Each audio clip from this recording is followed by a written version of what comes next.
الحمد لله نحمده ونستعينه ونستغفره ونؤمن به ونتوكل عليه وصلى الله تعالى على خير خلقه ونور عرشه محمد وآله اجمعین اما بعد.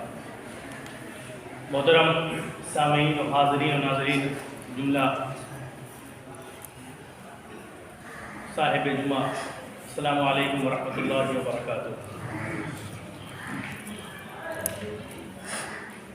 آج جمعے کا دن ہے، مبارک دن ہے. جمعے کے دن مسجد میں مسلمان آتے ہیں. اس بات سے آپ اتفاق رکھتے ہیں کہ جمعے کے دن مسجد میں مسلمانوں کا آنا ہوتا ہے اور مسجد میں آ کر حق بندگی ادا کرتے نظر آتے ہیں. نماز کے ارکان ادا ہوتے ہیں، دعائیں ہوتی ہیں، خطبہ ہوتا ہے اور کچھ گفتگو قرآن و سنت کے حوالے سے ہوتی ہے.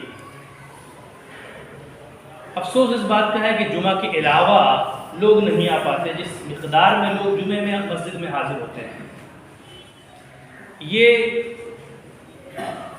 المیہ ہی نہیں ہے، یہ افسوس کی بات ہی نہیں ہے، بلکہ یہ زوال مسلم کا سبب ہے، مسلمانوں کے زوال کا سبب، ڈاؤن فال کا سبب فقط یہی ہے. میرے خیال سے میرا یہ خیال ہے کہ کوئی انسان، کوئی قوم، کوئی گروپ، کوئی جماعت ہفتے میں ایک بار اپنے معبود کے پاس، اپنے معبود کی بارگاہ میں جوق در جوق حاضر ہو، لیکن جب ہر دن بلایا جائے تو وہ اس میں اس قدر وہ مسجد خالی نظر آئے، وہ جگہ خالی نظر آئے، وہ عبادت گاہ خالی نظر آئے کہ دیکھ کر حیرت ہو کہ جمعہ میں یہی مسجد تھی جو آج 5 وقتوں میں اس مسجد کا حال ہے. تو بزرگوں، دوستوں اور عزیزوں، ہم مسلمان ہیں اور جمعے میں مسجد میں حاضر ہوتے ہیں. ہمارے مسلمانیت کی بنیاد، ایمان کی بنیاد کلمہ طیبہ پر ہے، جو کہ ہم سب پڑھتے ہیں، لوگوں کو پڑھاتے ہیں. لا الہ الا اللہ محمد رسول اللہ. میرے ساتھ مل کے پڑھی تاکہ ایمانی روح تازہ ہو جائے. لا الہ الا اللہ محمد رسول اللہ. اس جملے میں اور اس کلمے میں ایسی جاذبیت ہے اور اس قدر اٹریکشن ہے اور ایسا کھچاؤ ہے جس کی نظیر، جس کی مثال کسی اور جملے میں موجود نہیں ہے. کیونکہ یہ وہ کلمہ ہے جو دخول اسلام کا دروازہ ہے. اگر کوئی مسلمان ہونا چاہے، سلامتی کے محل میں داخل ہونا چاہے، تو اس کو اسی کلمہ طیبہ کے دروازے سے آنا ہوگا. تب جا کے وہ مسلمان ہوگا، سلامتی اس کے اوپر نازل ہوگی، امن ہوگا، چین و سکون ہوگا. تو بزرگوں، دوستوں اور عزیزوں، اب اہم بات جو بتانا چاہتا ہوں، ہم نے اور آپ نے ابھی مل کر لا الہ الا اللہ پڑھا اور اس لا الہ الا اللہ کے ورد نے مسجد کی در و دیوار کو گونج کر رکھ دیا. مسجد کی در و دیواریں گونج اٹھی، پوری مسجد گونج اٹھی. الحمدللہ. یہ لا الہ الا اللہ کا معنی میں آپ کو بتاؤں، اس کا معنی لا، یہ شروع لا سے ہوتا ہے، یعنی کوئی معبود نہیں ہے. لا الہ الا اللہ، کوئی معبود نہیں سوائے اللہ کے. اور سرکار دو عالم صلی اللہ علیہ وسلم محمد رسول اللہ، ہمارے محبوب محمد اللہ کے رسول ہیں. یہ بات، اس کے 2 پہلو ہیں، اس پہ توجہ سنیے گا. اس کے 2 رخ ہیں، 2 پہلو. لا الہ الا اللہ کا ایک شرعی پہلو ہے کہ جو کوئی بھی لا الہ الا اللہ محمد رسول اللہ زبان سے پڑھے اور دل سے اس کی تصدیق کرے، وہ مسلمان ہوتا ہے، مومن ہوتا ہے، اسلام میں داخل ہو جاتا ہے. پھر اس کے اوپر سارے احکامات مسلمانوں والے ہوتے ہیں. پھر وہ ہمارا بھائی ہو جاتا ہے، اس کے ساتھ رشتہ کرنا جائز ہو جاتا ہے، سارے معاملات. یہ ایک شریعت کے نقطۂ نظر سے لا الہ الا اللہ کا معنی ہے.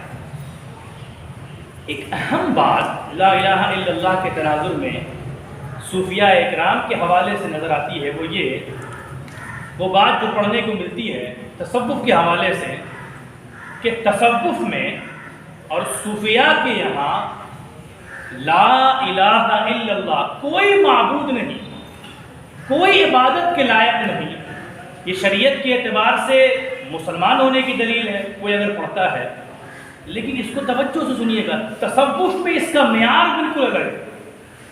تصوف کے مطلب صرف لا الہ الا اللہ، معبود کا انکار نہیں ہوتا کہ ہم صرف ایک خدا کو مانتے ہیں، ایک گاڈ کو مانتے نہیں۔ تصوف میں صوفیاء کے یہاں لا الہ الا اللہ کا مطلب یہ ہے کہ لا یعنی ہم تمام معبود کا بھی انکار کرتے ہیں اور اللہ کے سوا تمام مطلوب کا بھی انکار کرتے ہیں، یعنی میری تمنا، میری طلب، میری خواہش سوائے اللہ کے کوئی اور نہیں ہے۔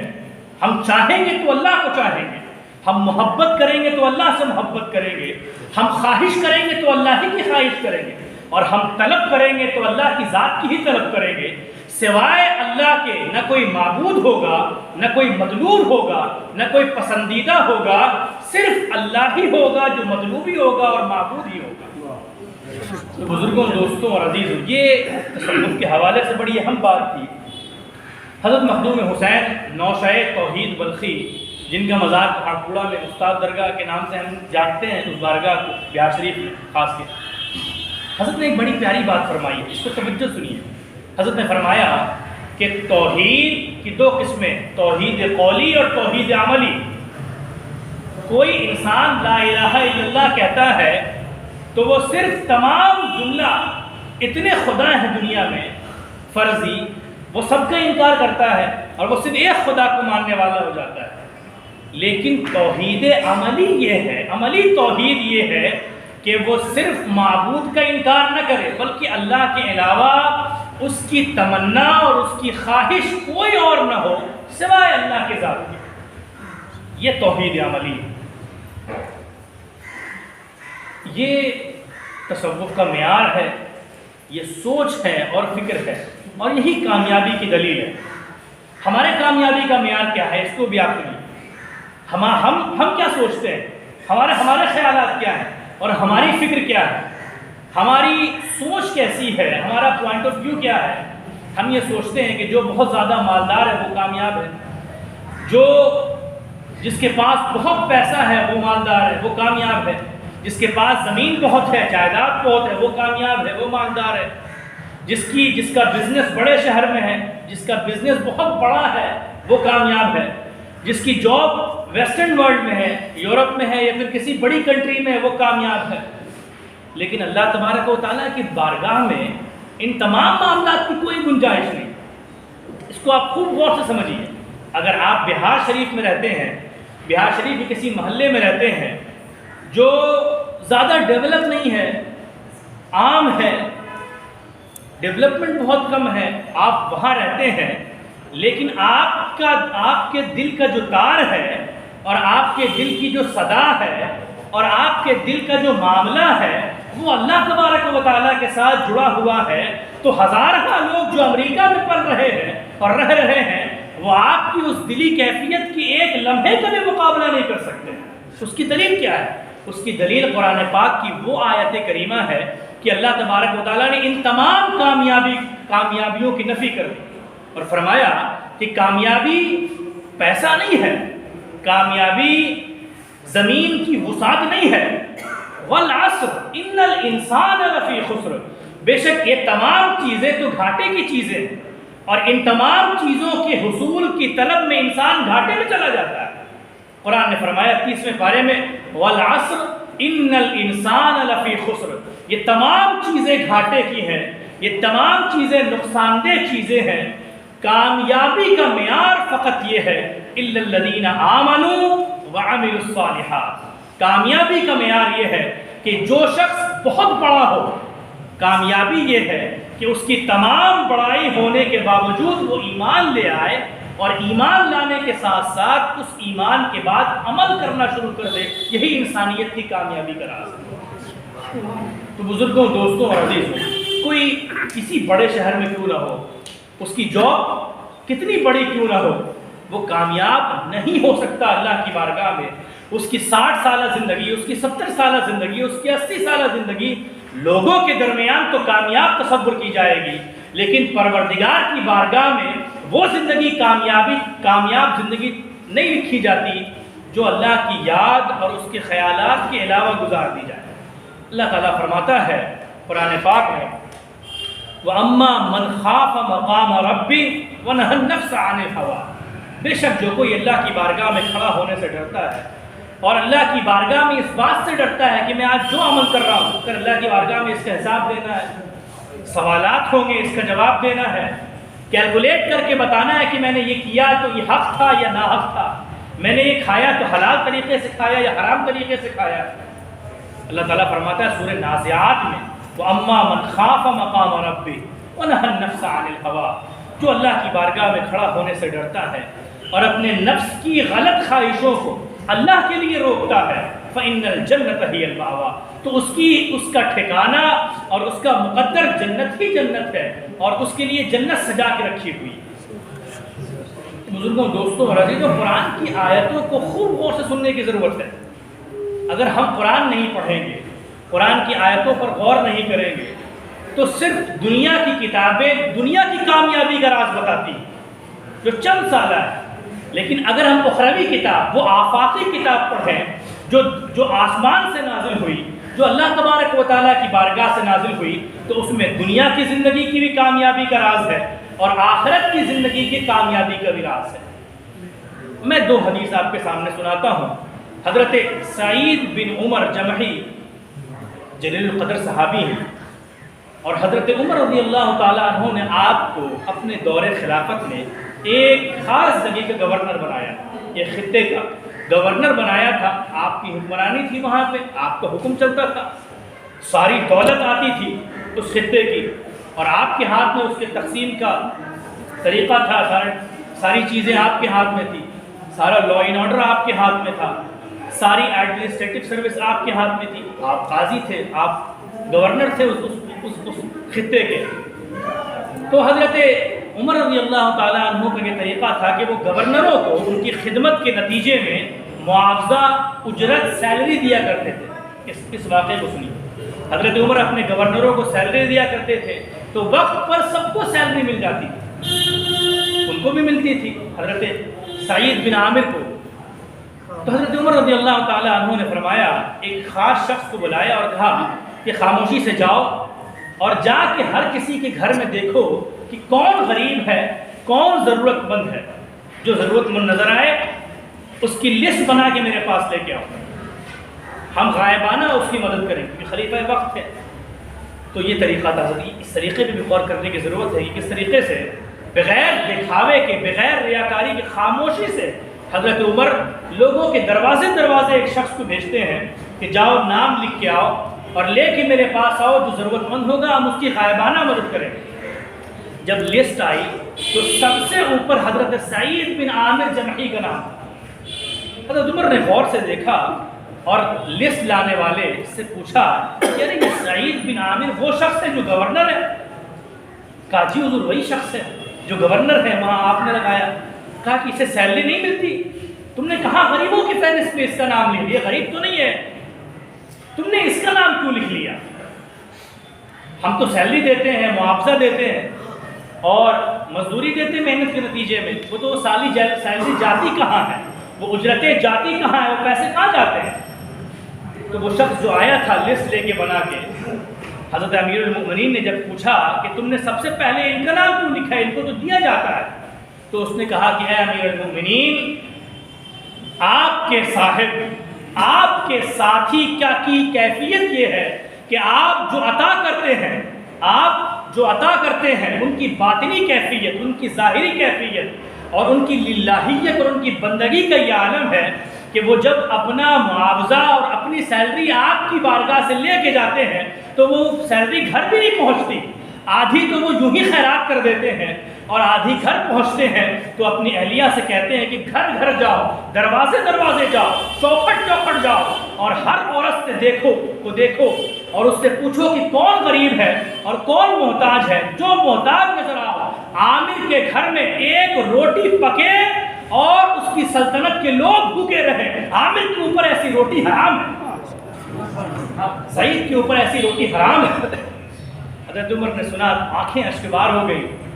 اس کے بعد جب ان کا وصال ہو گیا تو روایت میں آتا ہے کہ حضرت امیر المؤمنین حضرت عمر دعا کیا کرتے، اے اللہ سعید جیسا بندہ دوبارہ ہمارے لیے پیدا کر دے، جو اس قدر للہ ہے۔ اور ایک صحابی کا واقعہ میں آپ کو سناؤں، یہ سارا کچھ کیوں ہوتا ہے؟ جب دل میں ریاکاری نہیں ہوتی۔ حضرت مخدوم جہاں شیخ شرف الدین یحییٰ منیری کے مکاتیب، ان کی باتیں، ان کی کتابیں، ان کی بارگاہ اپنی تمام تر جلوہ سامانیوں کے ساتھ ہمارے سامنے ہے۔ بدنصیبی ان کی ہے جو پڑھتے نہیں ہیں، ہم خوش نصیب ہیں، ہم پڑھتے ہیں اور آپ کو سنا بھی دیتے ہیں۔ ایک بات اس پر توجہ سنیے، مخدوم جہاں فرماتے ہیں کہ پتہ نہیں کتنے قرآن پڑھنے والے ایسے ہیں جو قرآن تو پڑھتے ہیں لیکن قرآن ان کے اوپر لعنت بھیجتا ہے۔ یہ بات بہت قابل غور ہے اور اس بات کو سننے کے بعد اپنے محاسبے کی ضرورت ہے، کہیں میرے اندر تو یہ بات نہیں ہے۔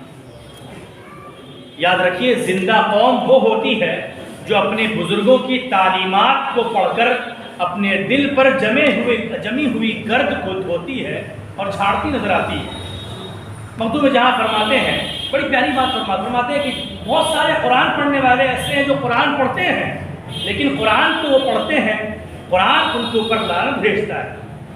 اور بہت سارے روزہ رکھنے والے روزے دار ایسے ہیں جو روزہ تو رکھتے ہیں لیکن ان کے حصے میں، ان کے مقدر میں سوائے بھوک اور پیاس کے دوسری چیز نہیں آتی۔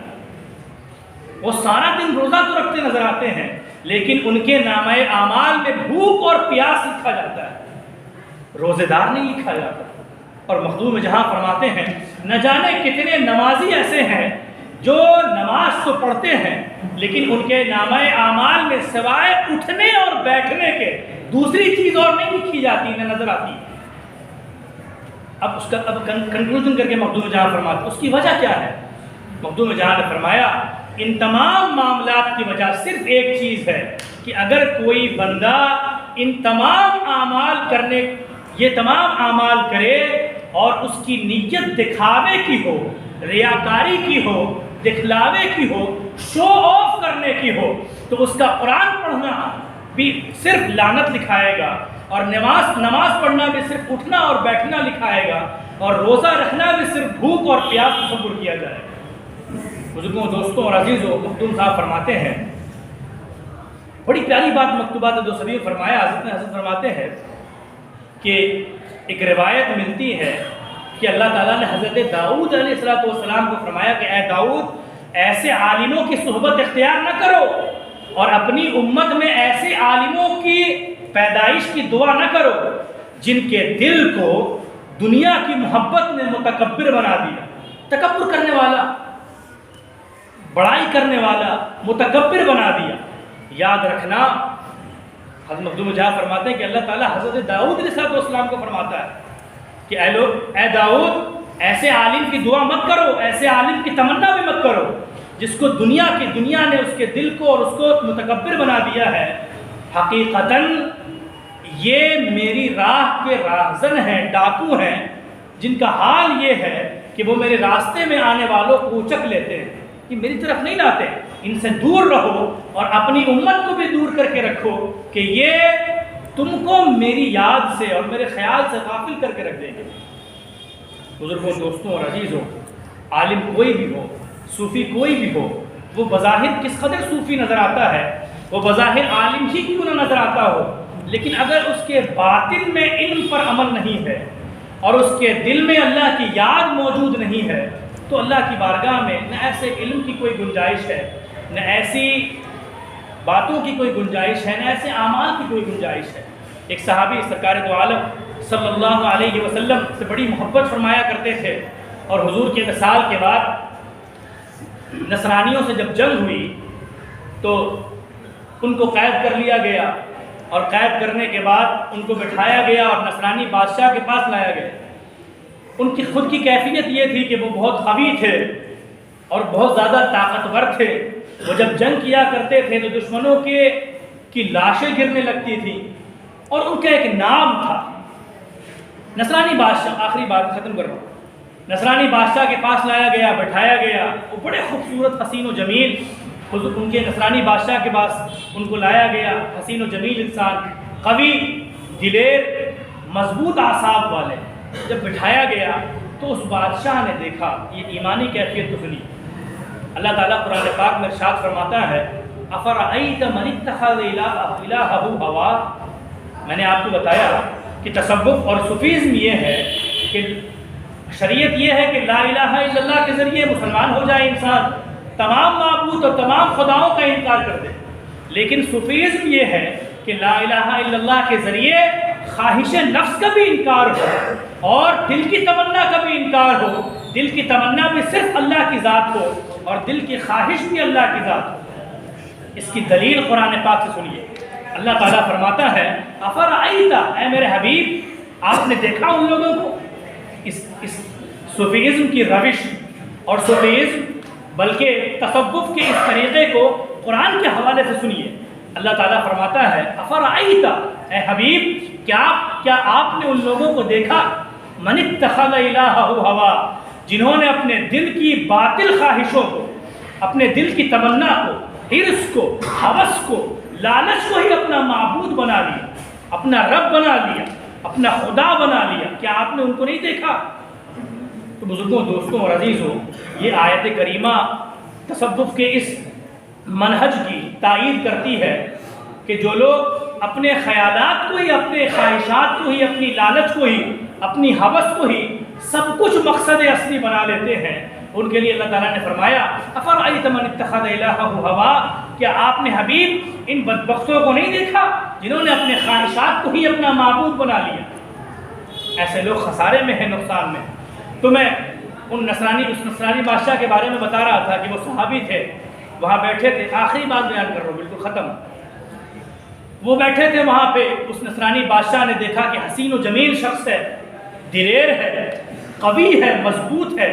اس نصرانی بادشاہ نے کہا، بہت دیر غور سے دیکھا صحابی رسول کو اور دیکھ کے کہا کہ اے شخص تو نصرانی ہو جا، میں اپنی آدھی سلطنت تیرے حوالے کر دوں گا.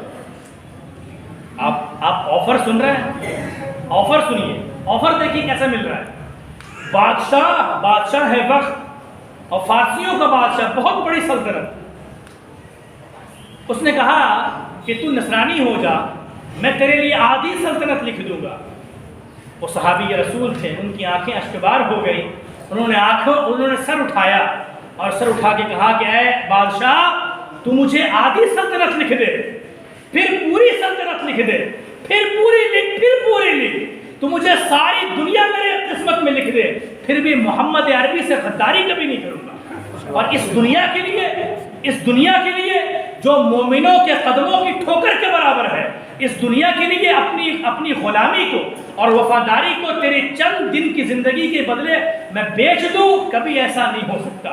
بزرگوں، دوستوں اور عزیزوں، اللہ تعالیٰ نے قرآن پاک میں جا بجا ارشاد فرمایا فَلَا تَخَافُوهُمْ وَخَافُونِي، اے لوگوں سے ڈرنا چھوڑ دو، میرا ڈر اختیار کرو. فَلَا تَخْشَوُا النَّاسَ وَاخْشَوْنِي، لوگوں سے کیوں ڈرتے ہو، لوگوں کی فکر کیوں کرتے ہو، لوگوں کے خیالات کو دل میں کیوں لاتے ہو. لوگ جو سوچنے دو. تمہارے دل میں خیال یہ ہونا چاہیے، تمہارا مقصد اصلی یہ ہونا چاہیے کہ رب راضی ہے یا پھر رب ناراض ہے. یاد رکھیے، اللہ اور اس کے رسول کا حق یہ ہے کہ تمام اعمال میں، تمام عبادت میں مقصد اصلی اللہ کی رضا ہونی چاہیے، اللہ کی خوشنودی ہونی چاہیے، اللہ ہی اللہ ہونا چاہیے. حفیظ جھالندری کا ایک شعر ہے، میں نے حق چھوڑا تھا اندیشہ غربت سے حفیظ، سوچتا ہوں تو دل احساس سے ہل جاتا ہے. ہائے اس امر سے نہ تھی مجھے کچھ آگاہی، رزق تو اس دار میں کتوں کو بھی مل جاتا ہے. اللہ تبارک و تعالی رزق حلال عنایت فرمائے اور اپنے اعمال اور اپنی عبادات میں ریا، دکھاوے، ان تمام چیزوں سے بچنے والا بندہ اور اللہ تبارک و تعالیٰ کے لیے ساری زندگی گزارنے کی توفیق عنایت فرمائے. وآخر دعوانا الحمدللہ رب العالمین.